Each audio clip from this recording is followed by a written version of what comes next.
আজকের এই ভিডিওতে আমরা ইবোলা নিয়ে কথা বলবো। এই ইবোলা রোগটা যে ভাইরাসের মাধ্যমে হয় সেই ভাইরাসটার নাম হচ্ছে ইবোলা ভাইরাস। এখন একটা প্রশ্ন আসতে পারে যে কেন এই ভাইরাসটার নাম ইবোলা ভাইরাস হলো বা কেন এই রোগটার নাম ইবোলা হলো। কারণ আফ্রিকার কঙ্গোতে একটা নদী আছে, যে নদীর নাম হচ্ছে ইবোলা। এই ইবোলা নদীর তীরে সর্বপ্রথম এই ভাইরাসের দ্বারা আক্রান্ত হয়ে একজন কৃষক মারা যায়। যেহেতু ইবোলা নদীর তীরে এই ঘটনা প্রথম ঘটে, এই জন্যই কিন্তু এই ভাইরাসটার নাম রাখা হয়েছিল ইবোলা ভাইরাস।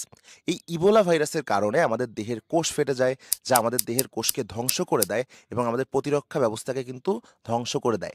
এবং আমাদের দেহে অণুচক্রিকার পরিমাণ এত পরিমাণে কমে যায় যে দেহের মধ্যে অভ্যন্তরীণ রক্তপাতও কিন্তু ঘটে। এর প্রথম মহামারী দেখা গিয়েছিল অবশ্যই আফ্রিকায়, এবং আফ্রিকার জায়ারে এইটার প্রথম মহামারী দেখা যায়। যেহেতু এটা একটা সোয়াচে রোগ, যার কারণে সহজেই কিন্তু একজনের থেকে আরেকজনের মধ্যে এই রোগটা ছড়িয়ে যায়। তাহলে আশা করি তোমরা আজকের ভিডিওতে ইবোলা ভাইরাস সম্পর্কে জানতে পেরেছো।